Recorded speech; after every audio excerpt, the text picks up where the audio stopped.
오늘 우리가 읽을 말씀 사도행전 28장 드라마 성경으로 처음부터 끝까지 다 듣도록 하겠습니다. 사도행전 28장 제28장. 우리가 구조된 후에 앉은 그 성은 멜리데라. 비가 오고 날이 차면 원주민들이 우리에게 특별한 동정을 하여 불을 피워 우리를 다 영접하더라. 바울이 나무 한 묶음을 거두어 불에 넣으니 뜨거움으로 말미암아 독사가 나와 그 손을 물고 있는지라.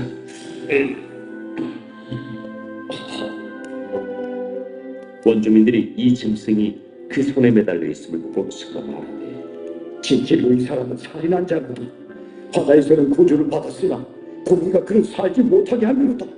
바울이 그 짐승을 불에 떨어버리니 조금도 상함이 없더라. 그들은 그가 굳든지 혹은 갑자기 쓰러져 죽을 줄로 기다렸다가 오래 기다려도 그에게 아무 이상이 없음을 보고 돌이켜 생각하여 말하되 그를 신이라 하니라. 이 손에서 가장 높은 사람 보볼리오라 하는 이가 그 근처에 토지가 있는지라. 그가 우리를 영접하여 사흘이나 친절히 머물게 하더니 보볼리오의 부친이 열병과 이질에 걸려 누워있거늘 바울이 들어가서 기도하고 그에게 안수하여 낫게 하니 이러므로 섬 가운데 다른 병든 사람들이 와서 고침을 받고 후한 예로 우리를 대접하고 떠날 때에 우리 쓸 것을 배에 실었더라. 석 달 후에 우리가 그 섬에서 겨울을 난 알렉산드라 배를 타고 떠나니 그 배의 머리 장식은 디오스이로라. 수라구사에 내고 사흘을 있다가 거기서 둘러가서 레기온에 이르러 하루를 지내고 남풍이 일어나므로 이튿날 보디올에 이르러 거기서 형제들을 만나 그들의 청함을 받아 이래를 함께 머무니라. 그래서 우리는 이와 같이 로마로 가니라. 그곳 형제들이 우리 소식을 듣고 아비오 경장과 트레이스 타베르네까지 맞으러 오니 바울이 그들을 보고 하나님께 감사하고 담대한 마음을 얻으니라. 우리가 로마에 들어가니 바울에게는 자기를 지키는 한 군인과 함께 따로 있게 부탁하더라. 사흘 후에 바울이 유대인 중 높은 사람들을 청하여 그들이 모인 후에 이르되, 여러분 형제들, 내가 이스라엘 백성이나 우리 조상의 관습을 배척한 일이 예루살렘에서 로마인의 손에 죄수로 내준 바 되었으니 로마인은 나를 신문하여 죽일 죄목이로서 석방하려 하였으나 유대인들이 반대하므로 내가 마지 못하여 가이사에게 상소하며 내 민족을 고발하려는 것이 아닙니다. 이러므로 너희를 보고 함께 이야기하자고 청하였으니 이스라엘의 소망으로 말미암아 내가 이 쇠사슬에 매인 바 되니 우리가 유대에서 내게 대한 편지도 받은 일이 없고 또 형제 중 누가 와서 내게 대하여 좋지 못한 것을 전하든지 이야기한 일도 없느니 이에 우리가 너의 사상이 어떠한가 듣고자 하니 이 바에 대하여는 어디서든지 반대를 받는 줄 알기 때문이라. 그들이 날짜를 정하고 그가 유숙하는 집에 많으니 바울이 아침부터 저녁까지 강론하여 하나님의 나라를 증언하고 모세의 율법과 선지자의 말을 가지고 예수에 대하여 권한다. 그 말을 믿는 사람도 있고 믿지 아니하는 사람도 있어 서로 맞지 아니하여 흩어질 때에 바울이 한 말로 이르되, 성령이 선지자 이사야를 통하여 너희 조상들에게 말씀하신 것이 옳도다. 이르시되 이 백성에게 가서 말하기를 너희가 듣기는 들어도 도무지 깨닫지 못하며 보기는 보아도 도무지 알지 못하는도다. 이 백성들의 마음이 무둔하여져서 그 귀로는 둔하게 듣고 그 눈은 감으니 이는 눈으로 보고 귀로 듣고 마음으로 깨달아 돌아오면 내가 고쳐줄까 한다 하였으니 그러즉 하나님의 이 구원이 이방인에게로 보내어진 줄 아노라. 그들은 그것을 들으리라. 바울이 온 이태를 자기 새 집에 머물면서 자기에게 오는 사람을 다 영접하고 하나님의 나라를 전하며 주 예수 그리스도에 관한 모든 것을 담대하게 거침없이 가르치더라.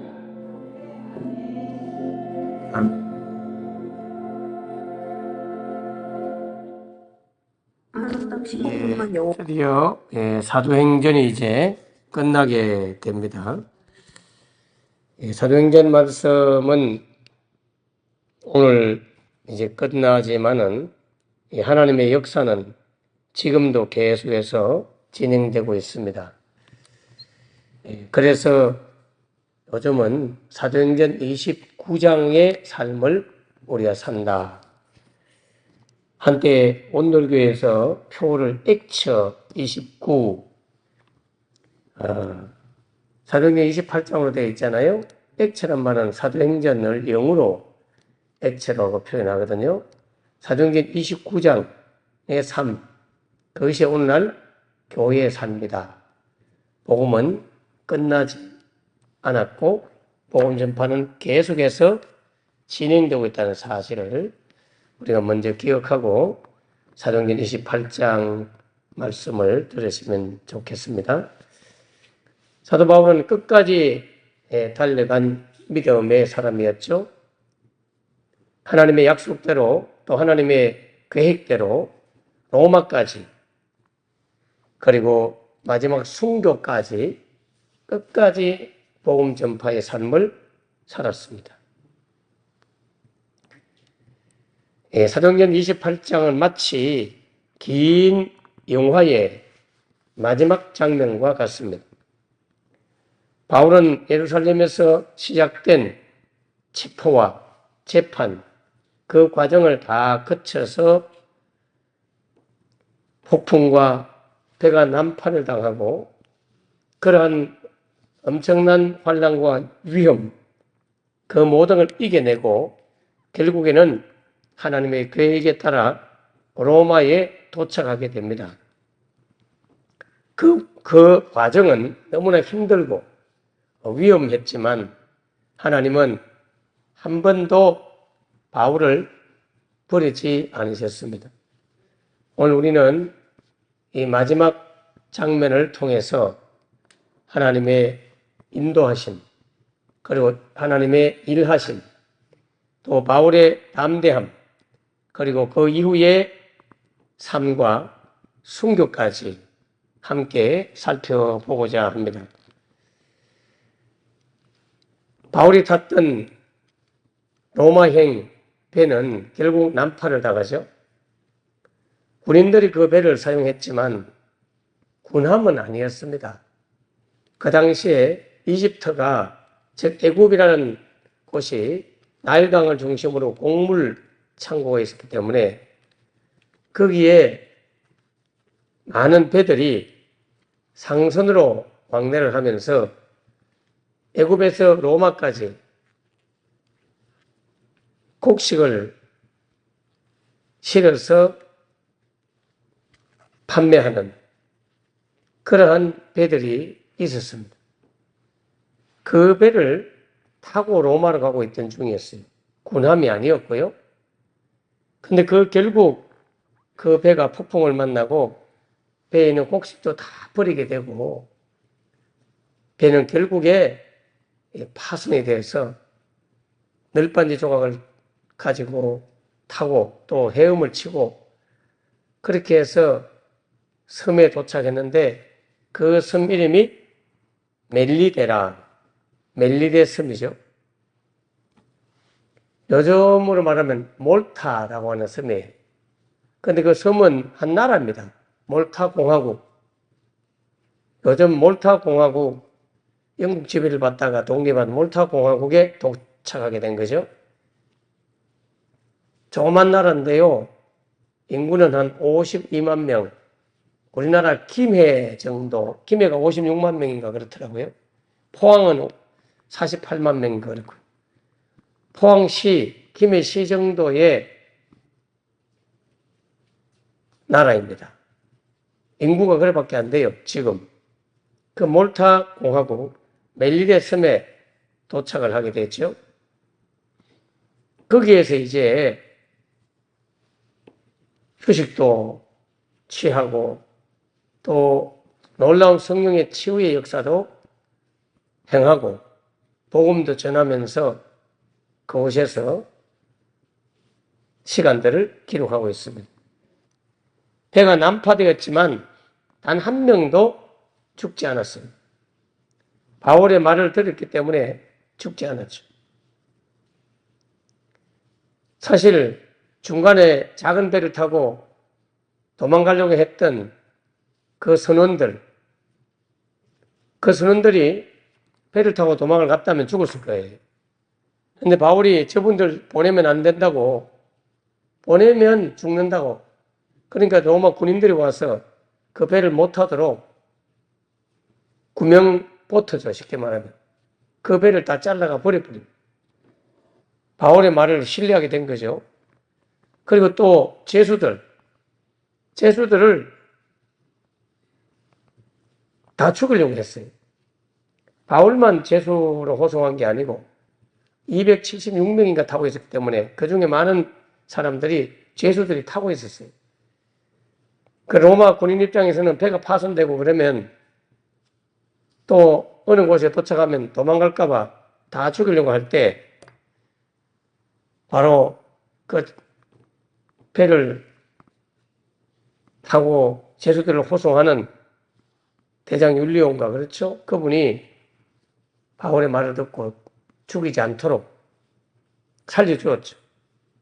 만약에 죽였다면 바울도 죽었을 거예요. 그런 가운데도 또 위기를 모면하고 결국 배가 파손되었으나 그들 모두는 무사히 멜리데 섬에 다 도착하게 됩니다. 물에 젖고 날씨도 좀 그랬는지 다들 불을 피우고 불을 쬐고 있을 때에 독사가 바울의 손을 물었죠. 독사에 의해서 물리자 그 지역 사람들이 저분은 죄를 지은 죄인의 모양이다. 신이 독사를 보내갖고 물게 한 모양이다. 이렇게 생각했는데 그 독사에 물린 바울이 독사를 툭툭 털어가지고 불을 피우던 그 불 속에다 떨어뜨려서 죽여버려요. 사람들이 구경하면서 이제 독이 퍼질 텐데 곧 죽을 텐데 하고 지켜봤지만 바울은 아무런 해를 당하지 않습니다. 하나님이 지켜주는 모습을 볼 수 있죠. 성경에는 믿는 자들에게는 이런 표적이 따르리니 무슨 독을 마실지라도 해를 당하지 아니한다 했던 그런 말씀이 필요할 때 그대로 이루어지죠. 사람들이 놀라가지고 와 신이 아니냐 어떻게 안 죽을 수 있지? 자기들 마을 사람들은 독사에 물려갖고 종종 아이들이 죽기도 하고 어른들도 막 죽기도 하고 이런 걸 봤는데 이 사도 바울은 독사에 물려도 죽지 않는 모습을 보고 섬 사람들이 너무너무 신기해하면서 바울의 말을 청종하게 되죠. 신의 사람이다. 그렇게 여기 처음에는 막 깜짝 놀라면서 두려워하다가 신의 사람이라고. 그리고 바울은 그곳에서 그 섬 지도자, 최고 높은 분이라고 되어 있죠. 보블리오라고. 총독이다. 옛날에는 여기도 로마의 지배를 받고 있었기 때문에 그 당시도 로마의 속국으로 소경지였기 때문에 로마에서 보낸 총독이라고 볼 수 있는데요. 아무튼 보블리오라고 하는 그 지방 추장과 같기도 하고 로마 정부에서 임명한 최고 지도자인 보블리오의 집을 방문해 봤는데 그 아버지가 열병으로 고통받고 있는 걸 사도 바울이 예수 이름으로 기도해서 고칩니다. 그러자 다른 많은 환자들이 바울에게 기도받기 원하여 찾아오게 되죠. 그 병자들도 고쳤어요. 그러자 그 사람들이 마음이 열리고 이들을 섬기기 시작하죠. 이들을 먹이고 제이고 그리고 다시 로마형 배를 타고 갈 때 많은 먹을 양식과 곡식들을 배에다가 실어줍니다. 알렉산드리아 호라고 해서 또 다른 상선, 곡식을 실어서 판매하는 그러한 알렉산드리아하고 이 배를 타고 갈 때 먹을 양식들을 이 섬 사람들이 많이 공급을 해줘요. 하나님은 우리를 단순히 살려두는 것이 아니고 살려두는 데는 이유가 있는 거예요. 살려두는 것이 목적이 아니라 거기에 그치지 않고 그곳에서 사명을 감당하도록 하셨죠. 폭풍이 끝난 자리에도 선교지가 있었습니다. 죽을 목숨을 건지고 나니 그 이후에도 전도할 대상자가 있었습니다. 바울을 살려준 이유, 함께 타고 갔던 거기 제수들과 사람들도 바울의 사역을 분명히 지켜보고 경험하고 복음을 들었을 것입니다. 엄청난 폭풍과 난파, 이것이 그들의 인생의 끝인 줄 알았지만 주님은 다시 그들을 살리시고 도착한 섬에서도 여전히 복음이 필요한 분들이 있었고 복음을 전해야 될 선교지가 있었습니다. 우리의 삶은 그렇습니다. 늘 어느 곳이든지 누구를 만나든지 전도의 대상이고 구원의 대상이고 어느 곳에 가든지 그곳이 바로 선교지고 그런 의식을 가지고 살아야 돼요. 사람들을 만나면 사람들은 아무런 생각 없이 그냥 만납니다. 그래서는 안 돼요. 하나님은 혹시나 이 사람을 내 손에 붙여준 사람인가? 나에게 맡겨준 영혼인가? 내게 복음 전할 기회를 주실 인생인가?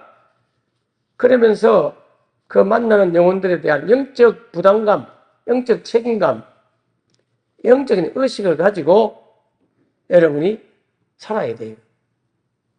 직장을 출근해 보니 거기도 여전히 믿어야 될 사람이 있고 시장을 가보면 거기도 여전히 믿어야 될 사람이 있고 병원을 가도 여전히 예수 믿을 사람이 있고 택시를 타도 여전히 예수님을 전해야 될 대상자가 있는 것이죠. 그러므로 우리는 우리의 삶의 끝은 항상 선교지고 영혼 구원의 사람들을 만나는 장소가 되는 것입니다.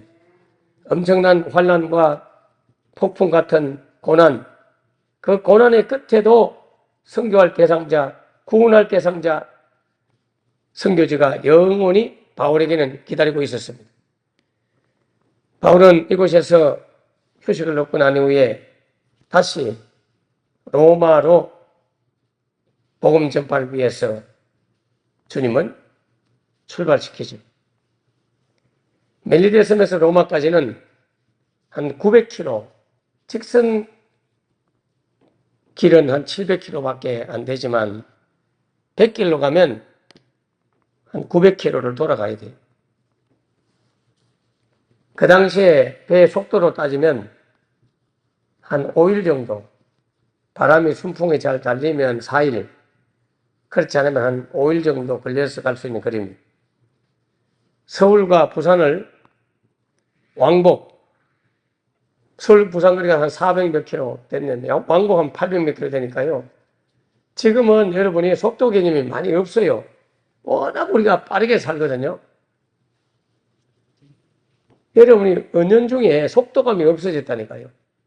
자가용 타면 막 120, 140km 막 달리잖아요. 버스 타도 하여튼 50km, 60km 막 달리니까 속도감이 거의 없어요. 여러분 한양천리라고 해서 옛날에는 대구에서 서울까지 가려고 하면 걸어서 얼마나 오래 걸렸잖아요. 지금은 뭐 KTX 타면 1시간 45분, 50분만 걸리니까 그래도 자가용 타면 3시간 가까이 걸린단 말이에요. 100km로 달려도 4시간이 걸리는데 지금 속도로 가면 800km, 900km 해봐야 9시간 서울에서 부산 왔다가 부산으로 다시 서울 가면 갈 수 있으니까 하루 만에 갈 수 있지만 옛날 배를 타고 가도 그 정도라면 걸어갔다면 감당이 안 되는 거리죠. 별로 멀지 않다 이렇게 느낌이 들겠지만 그 시대는 어마어마한 거리입니다. 이 거리가. 그 로마에 도착을 하게 돼요. 로마에서 바울이 2년 정도 복음을 전하거든요. 멜리데섬에서는 3개월 정도를 보내면서 복음을 전하고 알렉산드리아 배를 타고 로마에 도착을 하고 난 이후 그 로마 형제들이 로마에서 예수를 믿고 있는 믿음의 형제들이 있었어요. 참 신기하죠. 사도행전에 보면 사도행전 2장 이하에 보면 오순절 마가다락방에 성령이 임했을 때 전 세계 사람들이 6월절 날 예루살렘에 왔다가 성령 충만한 사도들이 전하는 복음을 듣고 각 나라로 막 갔잖아요. 그런 가운데에 예수를 믿게 됐는지 모르지만 바울이 아직 로마에 가서 복음을 전한 적이 없는데 로마에도 이미 예수 믿는 사람들이 있었어요. 그 로마 형제들이 바울을 마중 나옵니다. 이미 소문 듣고. 그래서 바울을 위로하고 격려하고 하나님께 감사하고 이러한 믿음의 좋은 사람들이 어느 곳에 가든지 기다리고 있다는 거예요. 그러니까 바울이 더 담대해지는 거예요. 여러분 복음을 전하고 살면 이런 게 참 너무 좋아요. 저도 전 세계에 제가 생각해 보면 어지간한 나라에는 다 성사님들이 계시고요. 네, 저를 아는 분들이 있고요. 가는 곳곳마다 제가 미국에 갔을 때도 세상에 자기 장모님을 제가 복음을 전해서 예수 믿게 하고 장례까지 해준 분이 미국에 살고 계신 거예요. 이빨 이렇게 치과 치공사인데 미국 가는데도 도서비를 들고 오는 거예요. 미국 가는데 도서비를 들고 오는 거예요. 천안에 여주나 이런 데 제가 세미나를 가고 그러면 거기에 밥 사주러 나오는 제자들이 있고 권사님도 계시고 아저씨도 계시고 목회자도 있고 그래 와가지고 또 밥을 사주고 도서비를 주고 이천에 가도 또 아는 장모님이 계시고 가서 치유기도 해주면 또 자비하라고 목회하는데 도움 잘하고 공개를 하고 그래서 올해는 일부러 안 갔다 왔어요. 갔다가 그냥 왔어요. 마음이 자꾸 부담이 미안해가지고 또 가면 또 뭘 도와줄 건데 싶어서 그래 내려오면서 내가 왔다 갑니다. 그러니까 그냥 갔다고 막 속이 상해가 저녁이라도 함께 하셨어야지 왜 그냥 가시냐고 하지만도 제 계좌로 내려가시면서 커피라도 드시라고 그러면서 또 그러니까 복음을 전하고 씨를 뿌려 놓으니 전 세계를 다녀도 어디 가도 사람들이 있는 거예요. 또 우리 교회는 스쳐간 선교사님들이 얼마나 많습니까? 오늘도 필리핀 또 선교사님 한 가정이 우리 선교관에 오잖아요. 저는 얼굴도 본 적이 없어요. 전화로 몇 마디 대화하고 이야기하면서 와서 여기 계시면 된다고 그런 이야기만 해도 목사님 눈물이 납니다. 자신들 이렇게 환대하고 기꺼이 도착하면 저녁이라도 뭐 식사도 대접할 테니까 언제 연락하시라고 그런 말만 해도 눈물이 너무너무 몸이 안 좋아서 구병원에서 시술하고 퇴원을 했는데 조그마한 원룸에 살림살이도 없는 어떤 원룸에 저하고 연락이 안 돼가 임시로 평리동에 어디 가셔서 우리 장로님 만든 성교관 좋은 데 있으니까 오시라고 거기 아니면 교회 2층도 있다고 그런 말만 해도 눈물이 그냥 글썽글썽한 거예요. 고생하시다가 말 한마디 위로해도 그래서 우리가 복음을 가지고 살면 어느 곳에 가든지 사랑받고 인정받고 환대받는 것은 하나님의 사랑의 표현입니다. 바울을 위로하는 것은 하나님이 이 형제들을 시켜서 바울을 위로하는 거죠. 그걸 보셔야 돼요. 그 형제들을 보면 안 되고 그 형제들의 뒤에 계시는 하나님의 사랑과 하나님의 배려와 관심, 격려를 우리가 봐야 되는 것이죠. 결국 바울이 도착하자 로마의 형제들과 함께 기뻐하며 감사 예배를 드리고 그곳에서 군사 한 명을 붙여가지고 바울을 지키도록 합니다. 비교적 자유롭게 그런 자유로운 상태로 바울이 그곳에서 복음을 전해요. 이 로마에 처음 도착했을 때는요, 셋집 같은 걸 이렇게 쉐를 방을 얻어가 그곳에서 사람들이 언제든지 찾아오면 면회가 가능하도록 가택연금이죠. 쉽게 말해 가택연금. 그 가택연금을 시켜놓고 남들이 죽이지 못하도록 군인이 지켜주면서 찾아오는 모든 사람들에게 복음을 전합니다. 그곳에 머무니까 유대인들이 또 유대인 지도자들이 그곳에 몰려와요. 그들이 몰려와서 궁금해합니다. 그래서 단단하게 복음을 전해요.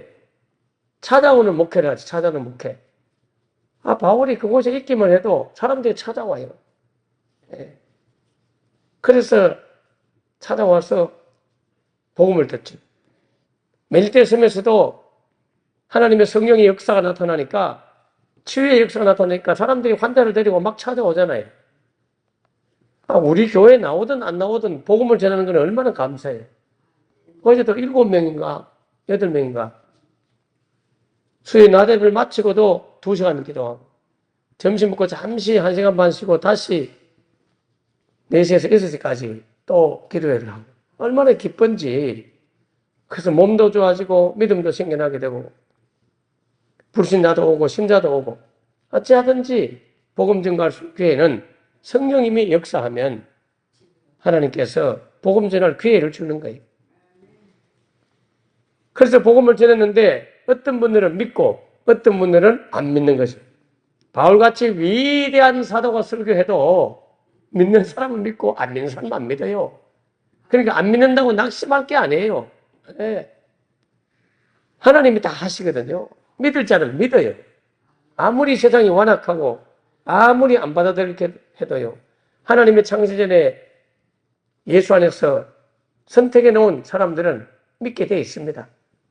복음 전파는 바로 씨를 뿌리는 것과 동시에 알곡을 골라내는 일이 복음 전파예요. 이미 예수를 믿도록 하나님이 정해놓은 작정된 자를 찾아내는 것이 전도이기 때문에 열심히 껍질이든지 알곡이든지 무조건 와서 꼭 이게 교회라고 하는 곳에 데리고 오면 목사님이 퀴즈를 해요. 복음을 전하면서 퀴즈를 해서 그의 마음에 씨를 뿌려 놓으면 당장은 알곡이 아직 안 익어가지고 창고에 들이지는 못하지만 그렇게 씨 뿌린 씨앗이 세월이 지나가지고 어느 곳에 가서 열매를 맺을지 알 수가 없어요. 우리 정훈 목사님 많은 영혼들 데려와서 복음을 전해가지고 아름답게 열매를 맺어서 이미 알곡이 되어가지고 이 재단에 잘 다니는 분도 있고 또 자녀들 교회로 옮겨서 잘 다니는 분도 있고 그렇게 열매가 있는 반면에 아직도 교회를 안 다니는 분이 있는데요. 그분들도 우리가 포기할 필요는 없어요. 왜냐하면 아직 그 열매가 덜 익어가지고 덜 자라고 덜 익어서 영적 창고 안으로 안 들어왔다고도 볼 수 있고요. 아예 가라앉을 수도 있고 알 수 없지만 우리는 끝까지 복음을 전하면 되는 거예요. 그러면 주님이 알아서 하시는 거예요. 바울이 이곳에서 복음을 증거하자 일부는 믿고 일부는 안 믿어요. 그러니까 바울이 이사야의 말씀 전하면서 그래 성경 선지자도 예언하기를 말씀을 증거하면 귀가 있으나 안 들리는 사람이 있다. 또 말씀을 전하는 사람도 있다.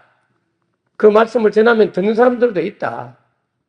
이사야의 말씀을 인용하면서 복음이 이방인에게 또 향할 것이다.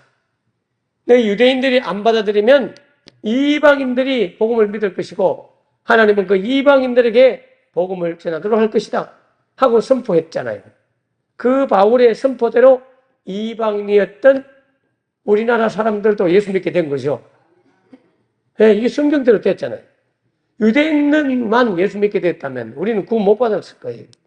그 유대인들이 복음을 안 받아들이는 바람에 하나님은 그래 알았다. 너 그거 안 받으면 믿을 데가 없는 줄 아냐? 그러면서 복음이 쫙 이방인을 향해 가지고 돌고 돌아서 한국까지 왔죠.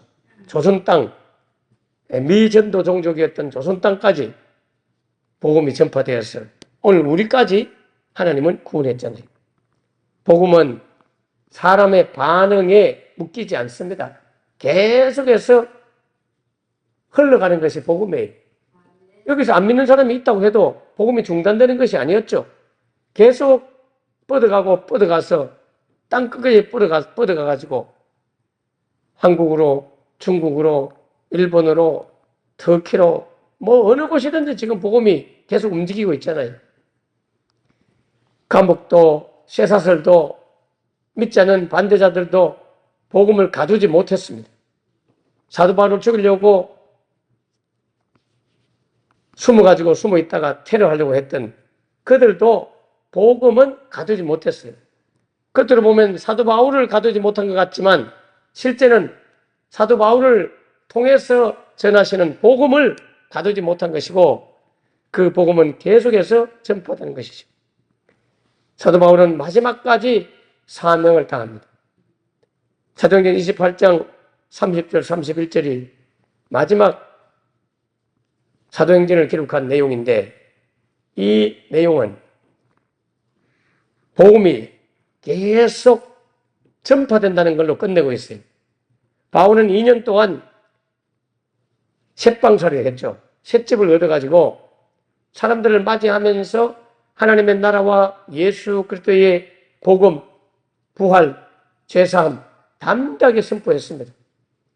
사도행전은 여기서 끝나지 않고 그의 삶도 여기서 멈추지 않습니다. 사도행전 이후에도 바울의 마지막 여정과 순교의 길이 있었고 그리고 복음은 바울이 순교해도 복음은 중단되지 않습니다.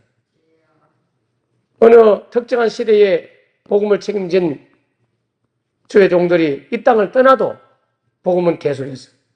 우리가 이 땅을 떠나고 난 이후에도 주님이 재림하기 전까지는 계속해서 이 복음이 중단되지 않고 전파될 것입니다. 사도 바울은 로마에서 재판을 받고 난 이후에 사실 2년 정도 있다가 재판이 완료가 된 것 같아요. 그래서 무죄 석방이 됩니다. 무죄 석방이 돼가지고 역사가들의 자료에 의하면 스페인까지 가서 또 복음을 전해요. 스페인까지 가서 복음을 전했는데 지금은 이 첫 번째 로마 투 여기서 바울은 무죄 석방되고 복음을 들고 스페인까지 복음을 전하고 있는 중에 네로 황제가 등극을 하면서 엄청난 핍박이 또 주어지죠.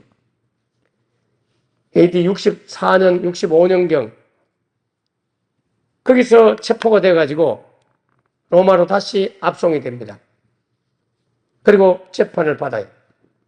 이때는 사형 선고를 받습니다. 결국 70년경, AD 한 70년경에 오스티아라고 하는 그 로마의 거리에서 참수형을 당하게 돼요. 그래서 디모데후서 4장 7절, 8절 바울이 전한 어떻게 보면 마지막 유언장과 같은 성경이 디모데 젊은 목사님에게 보낸 디모데후서거든요. 나는 선한 싸움을 싸우고 달려갈 길을 마치고 믿음을 지켰으니 이제 이후로는 나를 위하여 의의 면류관이 예비되었으므로 그렇게 고백해요. 여러분, 우리의 싸움은 선한 싸움입니다. 복음을 전하기 위한 영적 싸움. 이 선한 싸움을 계속하고 살다가 그 선한 싸움을 싸우고 달려가는 인생이 바람직한 기독교인의 삶입니다. 선한 싸움을 싸우고 달려갈 길을 마쳐야 되는데 우리는 그저 육신의 욕심을 위한 삶만 살다가는 육신적인 삶만 계속 추구하다가 생을 마치서는 안 되고 영적인 거룩한 선한 싸움을 싸우다가 마치는 삶이 되어야, 그리고 자신의 믿음도 지키고 타인의 믿음도 보호하고. 바울은 늘 염려했듯이 내가 남에게 전파한 후에 버림받을까 두렵다 했는데, 마지막 이 땅을 떠나기 전에는 주님 감사합니다. 내 믿음을 지켜주셔서 감사합니다. 예, 여러분의 믿음도 하나님께서 지켜주셔야 돼요. 내가 믿음이 있다고 자만해서는 안 됩니다. 선주를 생각하면 넘어질 거 조심하라고 했어요. 그래서 마지막 안심을 하고 숨을 거두죠. 내가 믿음을 지켰으니 이제 이후로는 나를 위하여 주님께서 의의 멸류관을 예비하고 있을 것이다.